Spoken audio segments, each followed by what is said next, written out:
News18 ಡಿಜಿಟಲ್ಗೆ ಸ್ವಾಗತ. ನಾನು ಶಿವರಾಮ ಸುಂಡಿ. ಪಂಚಮಸಾಲಿ ಪೀಠಗಳ ವಿವಾದ ತಾರಕಕ್ಕೇರಿದೆ. ಮೊದಲು ಕೂಡಲ ಸಂಗಮ ಪೀಠದ ವಿವಾದ ಆಯಿತು. ಈಗ ಏನು ಹರಿಹರ ಪೀಠದ ಒಂದು ವಚನಾನಂದ ಶ್ರೀಗಳ ಒಂದು ವಿವಾದ ಮುನ್ನೆಲೆಗೆ ಬಂದಿದೆ. ಈ ಎರಡೂ ಪೀಠಗಳ ಒಂದು ವಿವಾದ ತಾರಕಕ್ಕೇರಿ ಮುಖಂಡರಿಗೆ ದೊಡ್ಡ ಮಟ್ಟದ ಒಂದು ತಲೆನೋವಾಗಿದೆ ಅಂತಲೇ ಪರಿಣಮಿಸಿದೆ ಅಂತಲೇ ಹೇಳ್ಬೋದು.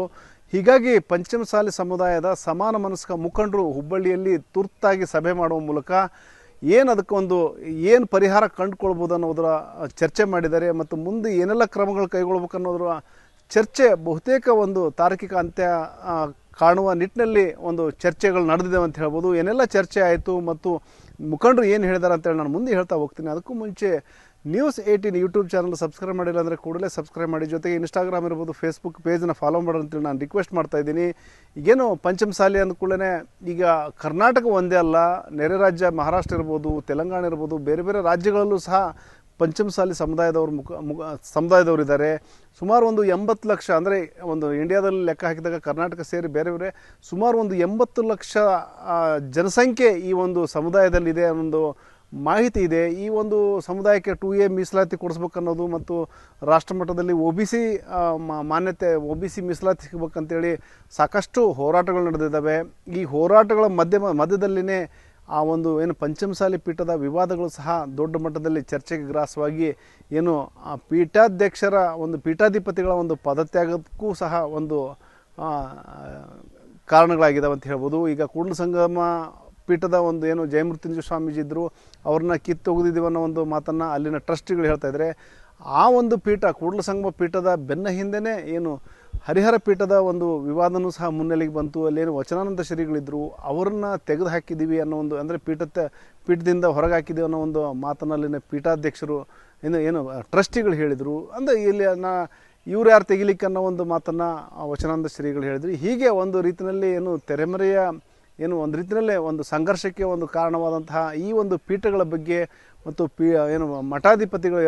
ಮಠಾಧೀಶರ ಬಗ್ಗೆ ಸಾಕಷ್ಟು ಸಮಾಜದಲ್ಲಿ ಒಂದು ರೀತಿಯಲ್ಲಿ ಈ ಸಮಾಜಕ್ಕೆ ಒಂದು ಡ್ಯಾಮೇಜ್ ಆಗೋ ನಿಟ್ಟಿನಲ್ಲಿ ಸಾಗ್ತಾ ಇದೆ ಅನ್ನೋ ಒಂದು ನಿಟ್ಟಿನಲ್ಲಿ ಇವತ್ತು ಪಂಚಮಸಾಲಿ ಸಮಾಜದ ಮುಖಂಡರು ಈ ಒಂದು ಹುಬ್ಬಳ್ಳಿಯಲ್ಲಿ ತುರ್ತಾಗಿ ಹುಬ್ಬಳ್ಳಿಯ ಖಾಸಗಿ ಹೋಟೆಲ್ನಲ್ಲಿ ದಿಢೀರಾಗಿ ಸಭೆ ಮಾಡಿದ್ದಾರೆ. ಮಾಜಿ ಸಚಿವರಾದಂತಹ ಬಸನಗೌಡ ಪಾಟೀಲ್ ಯತ್ನಾಳ್ ಇರ್ಬೋದು, ವಿಧಾನಸಭೆ ವಿರೋಧ ಪಕ್ಷದ ಉಪನಾಯಕ ಅರವಿಂದ್ ಬೆಲ್ಲದವರು ಇರ್ಬೋದು, ಮಾಜಿ ಸಚಿವರಾದ ಮುರುಗೇಶ್ ನಿರಾಣಿ ಅವರು ಮತ್ತು CC ಪಾಟೀಲ್ ಅವರು ಮತ್ತು ರಾಜ್ಯಸಭಾ ಸದಸ್ಯರಾದಂತಹ ಈರಣ್ಣ ಕಡಾಡಿ ಅವರು ಮತ್ತು ಮಾಜಿ MLCಗಳಾದಂತಹ ಸೋಮಣ್ಣ ಬೇವಿನ ಮರದು ಮತ್ತು ಮಾಜಿ ಶಾಸಕರಾದಂತಹ ಶಿವಶಂಕರ್, ಹೀಗೆ ಹಲವಾರು ನಾಯಕರು ಈ ಒಂದು ಸಭೆಯಲ್ಲಿ ಪಾಲ್ಗೊಂಡು ತಮ್ಮ ಸಲಹೆಗಳನ್ನ ಕೊಟ್ಟಿದ್ದಾರೆ. ಮತ್ತು ಬರೀ ಅವ್ರ ಮುಖಂಡರಷ್ಟೇ ಇಲ್ಲಿ ಸಭೆಗೆ ಹಾಜರಾಗಿದ್ದಿಲ್ಲ. ಇಲ್ಲಿ ಎರಡೂ ಟ್ರಸ್ಟ್ಗಳೇನಿದ್ವು, ಎರಡೂ ಟ್ರಸ್ಟ್ ಎರಡೂ ಕೂಡಲ ಸಂಗಮ ಇರ್ಬೋದು ಮತ್ತು ಪಂಚಮಸಾಲಿ ಹರಿಹರ ಪೀಠದ ಒಂದು ಟ್ರಸ್ಟಿಗಳನ್ನ ಸಹ ಆಹ್ವಾನ ನೀಡಲಾಗಿತ್ತು. ಇಲ್ಲಿ ಕೂಡಲ ಸಂಗಮದ ಟ್ರಸ್ಟ್ನ ಅಧ್ಯಕ್ಷರು ಬಂದಿಲ್ಲ ಅನ್ನೋ ಒಂದು ಮಾಹಿತಿ ಲಭ್ಯವಾಗಿದೆ. ಉಳಿದಂತೆ ಹರಿಹರ ಪೀಠದ ಒಂದು ಟ್ರಸ್ಟ್ನ ಸಂಬಂಧಪಟ್ಟವರು ಪ್ರತಿನಿಧಿಗಳು ಇಲ್ಲಿಗೆ ಬಂದು ಒಂದು ಸಭೆಯಲ್ಲಿ ತಮ್ಮ ಒಂದು ಅಲ್ಲಿ ಲೆಕ್ಕ ಇತ್ಯಾದಿ ವಿಚಾರಗಳ ಬಗ್ಗೆ ಮಾಹಿತಿ ನೀಡಿದ್ದಾರೆ. ಈ ನಿಟ್ಟಿನಲ್ಲಿ ಒಂದು 10 ಜನರ ಒಂದು ಸಮಿತಿನ ರಚಿಸಿ ಒಂದು ಈ ಮುಂದೆ ಕ್ರಮಗಳನ್ನು ಕೈಗೊಳ್ಬೇಕು ಅನ್ನೋದ್ರ ಬಗ್ಗೆ ಇವತ್ತು ನಿರ್ಧಾರ ಕೈಗೊಳ್ಳಲಾಗಿದೆ. ಮುಖ್ಯವಾಗಿ ಇಲ್ಲೇನು ಎರಡು ಪೀಠಗಳು ಅಂತಲ್ಲ, ಪಂಚಮಸಾಲಿ ಸಮುದಾಯದ ಒಂದು ಪೀಠಗಳಿದ್ದಾವೆ. ಆ ಪೀಠದ ಒಂದು ಪೀಠಾಧಿಪತಿಗಳೇನಿದ್ದಾರೆ ಅವ್ರ ಮೇಲೆ ಬಂದಂಥ ಆರೋಪಗಳಿರ್ಬೋದು ಮತ್ತು ಪೀಠದ ಕಾರ್ಯವೈಖರಿ ಇರ್ಬೋದು, ಟ್ರಸ್ಟಿಗಳ ಒಂದು ಕಾರ್ಯವೈಖರಿ ಇತ್ಯಾದಿಗಳೆಲ್ಲದರ ಬಗ್ಗೆಯೂ ಸಹ ಈ ಒಂದು ಸಭೆಯಲ್ಲಿ ಚರ್ಚೆ ಮಾಡಲಾಗಿದೆ. ಒಂದು ತಾರ್ಕಿಕ ಅಂತ್ಯ ಹಾಡುವ ನಿಟ್ಟಿನಲ್ಲಿ ಏನಾದರೂ ಒಂದು ಸೂಕ್ತ ನಿರ್ಧಾರ ಕೈಗೊಳ್ಳೋಣ, ಒಂದು ಸಮಾಜಕ್ಕೆ ಇದರಿಂದ ಡ್ಯಾಮೇಜ್ ಆಗ್ತಾ ಇದೆ ಅನ್ನೋ ಒಂದು ಮಾತನ್ನು, ಎಚ್ಚರಿಕೆಯ ಮಾತುಗಳನ್ನು ಅಲ್ಲಿ ಸಭೆಯಲ್ಲಿ ಪಾಲ್ಗೊಂಡಂಥವ್ರು ಹೇಳಿದ್ದಾರೆ. ಹೀಗಾಗಿ 10 ಜನ ಸಮಿತಿ ಸದಸ್ಯರನ್ನೊಳಗೊಂಡ ಸಮಿತಿಯನ್ನು ರಚನೆ ಮಾಡೋದು, ಆ ಸಮಿತಿಗೆ ಏನೆಲ್ಲ ಮಾಡ್ಬೇಕು ಅನ್ನೋದ್ರ ಬಗ್ಗೆ ಒಂದು ತೀರ್ಮಾನ ಮಾಡಲಿಕ್ಕೆ ಆ ಸಮಿತಿಗೆ ಒಂದು ಪವರ್ ಕೊಡುವಂಥ ಕೆಲಸವನ್ನು ಇವತ್ತಿನ ಸಭೆ ನಿರ್ಣಯಿಸಿದೆ. ಈ ಮತ್ತೊಂದು ವಿಶೇಷ ಈ ಸಮಿತಿ ಏನಿದೆ ರಾಜಕೀಯೇತರವಾಗಿ, ಅಂದರೆ ಯಾರೇ ಇಲ್ಲಿ ಚುನಾವಣೆ ಸ್ಪರ್ಧಿಸುವಂಥವರು ಅಥವಾ ರಾಜಕೀಯದಲ್ಲಿರೋ ಜನಪ್ರತಿನಿಧಿಗಳಾಗಿದ್ದಂಥವ್ರು, ಅವ್ರು ಯಾರೂ ಸಹ ರಾಜಕೀಯದಲ್ಲಿ ತೊಡ್ಕೊಳ್ಳಾರ್ದಂಥವರು, ರಾಜಕೀಯೇತರವಾದಂತಹ ವ್ಯಕ್ತಿಗಳು ಮಾತ್ರ ಇಲ್ಲಿ ಅಪಾಯಿಂಟ್ ಮಾಡಲಿಕ್ಕೆ ತೀರ್ಮಾನ ಮಾಡಲಾಗಿದೆ. ಮತ್ತು ಪಕ್ಷಾತೀತವಾಗಿ ಇಲ್ಲಿ JDS ಇರ್ಬೋದು, ಕಾಂಗ್ರೆಸ್ ಇರ್ಬೋದು ಮತ್ತು BJP ಹೀಗೆ ಎಲ್ಲ ಪಕ್ಷದ ಮುಖಂಡರು ಸಹ ಈ ಒಂದು ಸಭೆಯಲ್ಲಿ ಪಾಲ್ಗೊಂಡು ಇದು ಒಂದು ಸಮುದಾಯದ ಹಿತದೃಷ್ಟಿಯಿಂದ ಪಕ್ಷಾತೀತವಾಗಿ ಒಂದು ನಿರ್ಣಯಕ್ಕೆ ಬರೋಣ, ಆ ನಿರ್ಣಯಕ್ಕೆ ಎಲ್ಲರೂ ಬದ್ಧರಾಗಿರೋಣ ಅನ್ನೋ ಒಂದು ವಿಚಾರವನ್ನು ಎಲ್ಲರೂ ಸಹ ಒಪ್ಕೊಂಡಿದ್ದಾರೆ. ಒಂದು ಹಂತದಲ್ಲಿ ಕಾವೇರಿದ ಚರ್ಚೆನೂ ನಡೀತು, ಒಂದು ರೀತಿಯಲ್ಲಿ ಜೋರಾದ ವಾಗ್ವಾದಗಳು ನಡೆದವು. ಅದರ ನಂತರವೂ ಸಹ ಏನಂದರೆ ಆ ಒಂದು ಪರಿಸ್ಥಿತಿ ತಿಳಿಗೊಳಿಸುವಂತಹ ಕೆಲಸವನ್ನು ಹಿರಿಯ ಮುಖಂಡರು ಮಾಡಿದ್ದಾರೆ. ಹಾಗಾಗಿ ಏನು ಈ ಒಂದು ಪಂಚಮಸಾಲಿ ಸಮುದಾಯಕ್ಕೆ ಸಂಬಂಧಪಟ್ಟಂಗೆ ಏನು ಸಾಕಷ್ಟು ಏನು ಚರ್ಚೆಗಳು ನಡೀತಾ ಇದ್ದಾವೆ, ಆ ಒಂದು ಚರ್ಚೆಗಳ ತಿಲಾಂಜಲಿ ಆಡಲಿಕ್ಕೆ ಎಲ್ಲ ರೀತಿಯ ಪ್ರಯತ್ನಗಳು ನಡೆದಿವೆ. ಈ ನಿಟ್ಟಿನಲ್ಲಿ ಮಾತನಾಡಿದಂತಹ ಏನು ಮುರುಗೇಶ್ ನಿರಾಣಿ ಅವರು ಈಗೇನು 2 ಪೀಠಗಳಿದ್ದಾವೆ ಮತ್ತು ಜಮಖಂಡಿ ಪೀಠದ ಬಗ್ಗೆ ಪೀಠನೂ ಒಂದು ಆಗಿದೆ.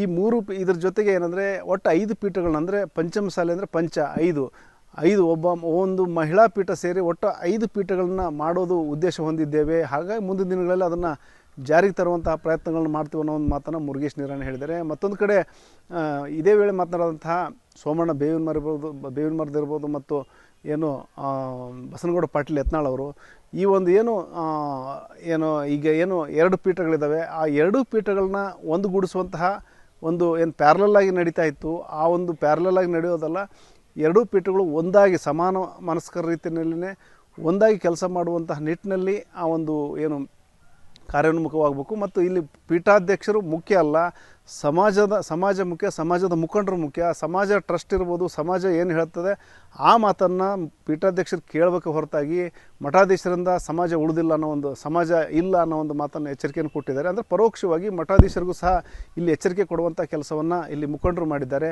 ಸಮಾಜದ ಹಿತದೃಷ್ಟಿಯಿಂದ ಕಟ್ಟಕಡೆ ಮನುಷ್ಯನಿಗೆ ಸಮಾಜದಲ್ಲಿರುವಂಥವ್ರಿಗೆ ಎಲ್ಲ ಸೆಕ್ಟರ್ಗಳಲ್ಲಿನೂ ಅನುಕೂಲ ಆಗಲಿ ಅಂತೇಳಿ ಒಂದು ಪೀಠವನ್ನು ಮಾಡಿರುವಂಥದ್ದು ಎಲ್ಲರಿಗೂ ಗೊತ್ತಿರುವಂಥದ್ದು. ಅದರಲ್ಲಿ ಹರಿಹರ ಪೀಠ ಇರ್ಬೋದು, ಕೂಡಲ ಸಂಗಮ ಇರ್ಬೋದು, ಮತ್ತು ಜಮಖಂಡಿಲಿ ಒಂದು ಪೀಠ ಮಾಡುವಂಥದ್ರಲ್ಲಿ ಇರ್ಬೋದು, ಅದೆಲ್ಲ ಆಗಿದೆ. ಸಣ್ಣ ಪುಟ್ಟ ವ್ಯತ್ಯಾಸಗಳು ಬಂದಿದೆ ಟ್ರಸ್ಟ್ದಲ್ಲಿ, ಸಂಘದಲ್ಲಿ ಮತ್ತು ಸ್ವಾಮೀಜಿಯವರದಲ್ಲಿ. ಅವೆಲ್ಲಗಳನ್ನ 1 to 1 ಆಗಿ ಚರ್ಚೆ ಮಾಡಿ ಪಕ್ಷಾತೀತವಾಗಿ ಎಲ್ಲರೂ ಒಟ್ಟಾಗಿ ಒಂದಾಗಿ ಒಂದೇ ತಾಯಿ ಮಕ್ಕಳ ಜೊತೆ ಇರಬೇಕು ಅನ್ನೋದ್ರ ಕಡೆ ಇವತ್ತು ಚರ್ಚೆ ಆಗಿದೆ. ಮೊದಲನೇ ಹಂತದಲ್ಲಿ ಆಲ್ಮೋಸ್ಟ್ more than 75% ಒಂದು ಕಮಿಟಿ ಮಾಡಿ ಒಂದು 10 ಜನ ಆ ಕಮಿಟಿಯಲ್ಲಿ ಇರುವಂಥವ್ರು ಏನು ಜವಾಬ್ದಾರಿ ತಗೋತಾರೆ ಇಬ್ಬರು ಒಪ್ಕೋಬೇಕು ಅನ್ನೋಂಥ ನಿರ್ಧಾರಕ್ಕೆ ಬಂದಿದ್ದೀವಿ. ಇವತ್ತು ಫ್ಲೈಟ್ ಟೈಮ್ ಇರೋದ್ರಿಂದ ಇನ್ನೊಂದು ಸಲ 10 ಮಂದಿ ಯಾರು ಅನ್ನುವಂಥದ್ದನ್ನು ಮಾಡ್ಕೊಂಡು, ಯಾರು ಈ ಟ್ರಸ್ಟ್ದಲ್ಲಿ ಮತ್ತು ಸಂಘದಲ್ಲಿ ಇರ್ತಾರೆ ರಾಜಕೀಯದಲ್ಲಿ ಅವ್ರು ಇರುವಂಗಿಲ್ಲ. ರಾಜಕೀಯೇತರವಾಗಿರುವಂಥವರು ಪಕ್ಷದಲ್ಲಿ ಕಾಂಟೆಸ್ಟ್ ಮಾಡದೇ ಇರುವಂಥವ್ರನ್ನ ಈ 10 ಮಂದಿ ಕಮಿಟಿಗಳನ್ನು ಮಾಡ್ಕೊಂಡು ಇದರಲ್ಲಿರುವಂಥದ್ದನ್ನು ಸತ್ಯಾಸತ್ಯತೆಗಳನ್ನು ನೋಡಿಕೊಂಡು ಪ್ರಾಬ್ಲಮ್ ಸಾಲ್ವ್ ಮಾಡಬೇಕು ಅನ್ನೋಂಥದ್ದಿದೆ. 2 ಕಡೆ ಒಪ್ಕೊಂಡಿದ್ದಾರೆ. ಒಂದು 2-3 ಬೈಠಕ್ ಆಗಬೇಕಿದು, ಒಂದೇ ಸಲಕ್ಕೇ ಇದು ನಿರ್ಧಾರಕ್ಕೆ ಬರೋದಿಲ್ಲ. ಇದನ್ನು ಭಾಳ ದೀರ್ಘಕ್ಕೆ ಹೋಗಿದ್ದಾರೆ ಮತ್ತು ಎಲ್ಲರೂ ಒಪ್ಕೊಂಡಿದ್ದಾರೆ. ಸಮಾಜದ ಒಂದು ಧಕ್ಕೆ ಬರುವಂಥ ರೀತಿಯಲ್ಲಿ ಒಂದು ಘಟನೆಗಳು, ಅಹಿತಕರ ಘಟನೆಗಳಾಗ್ಯಾವು. ಅದರ ಪರವಾಗಿ ಇವತ್ತೇನು ಅನೇಕ ಹಿರಿಯರು, ಸಮಾಜದ ಹಿರಿಯರು ಎಲ್ಲರೂ ಕೂಡಿದ ಒಂದು ಏನಾರೇ ಬಗೆಹರಿಸ್ರಿ ಅನ್ನೋಂಥ ನಿಟ್ಟಿನಲ್ಲಿ ಇವತ್ತು ನಾವೆಲ್ಲ ಕೂಡಿದ್ದೀವಿ. ಈಗಾಗಲೇ ಎಲ್ಲ 2 ಕಡೆಯವರು ಯಾವ ರೀತಿಯಿಂದ ಮುಂದೆ ಹೋಗ್ಬೇಕನ್ನೋಂಥದ್ದಕ್ಕೆ ಎಲ್ಲ ರೀತಿಯ ಅಧಿಕಾರವನ್ನು ಈಗಾಗಲೇ ನಮ್ಮ ಎಲ್ಲ ಮುಖಂಡರಿಗೆ ಕೊಟ್ಟಿದ್ದಾರೆ. ನಾವು ಪಾರದರ್ಶಕವಾಗಿ ಎಲ್ಲ ಕಡೆ ಯಾರ್ಯಾರು ಲೆಕ್ಕ ಕೊಡಬೇಕಾಗಿದೆ, ಏನೇನಿದೆ ಅನ್ನೋಂಥದ್ದು ಅದನ್ನು ಮುಂದಿನ ದಿವಸದಲ್ಲಿ ಅದನ್ನು ನಾವು ಒಂದು ದಿನಾಂಕ ನಿಗದಿ ಮಾಡಿ ಅವತ್ತೆಲ್ಲ ಲೆಕ್ಕಪತ್ರದ ಬಗ್ಗೆ ಏನು ಗೊಂದಲ ಇದೆ ಅದನ್ನು ಕ್ಲಿಯರ್ ಮಾಡ್ಕೊತೀವಿ. ಮತ್ತು ಮುಂದೆ ಏನೇನೋ ಆಗಬೇಕು, ಎಲ್ಲ ಸಮಾಜದವ್ರು ಎಲ್ಲರೂ ಕೂಡಿ ಹೋಗೋದ್ರ ಸಲುವಾಗಿ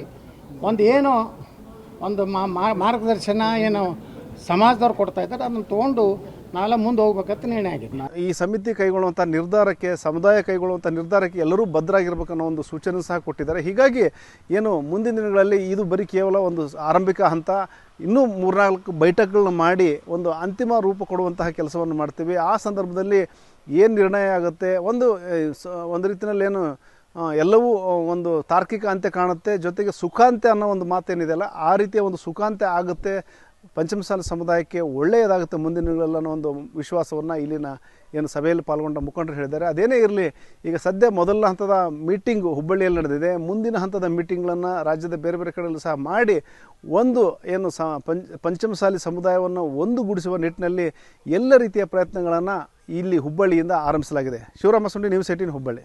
ನಿರ್ಭೀತ, ನಿಷ್ಪಕ್ಷಪಾತ, ವಿಶ್ವಾಸಾರ್ಹ ಸುದ್ದಿಗಳಿಗೆ ಮತ್ತೊಂದು ಹೆಸರಾಗಿರುವಂತ ನ್ಯೂಸ್ 18 ಕನ್ನಡ ಈಗ ಆಪ್ನಲ್ಲೂ ಲಭ್ಯವಿದೆ. ದಯವಿಟ್ಟು ಇಲ್ಲಿರುವಂತ QR ಕೋಡ್ ಸ್ಕ್ಯಾನ್ ಮಾಡಿಕೊಂಡು ಆಪ್ ಡೌನ್ಲೋಡ್ ಮಾಡೋದಕ್ಕೆ ಮರಿಬೇಡಿ. ನಿಮ್ಮ ಬೆಂಬಲ ಹೀಗೆ ಸದಾ ನಮ್ಮೊಂದಿಗಿರಲಿ. ಧನ್ಯವಾದ.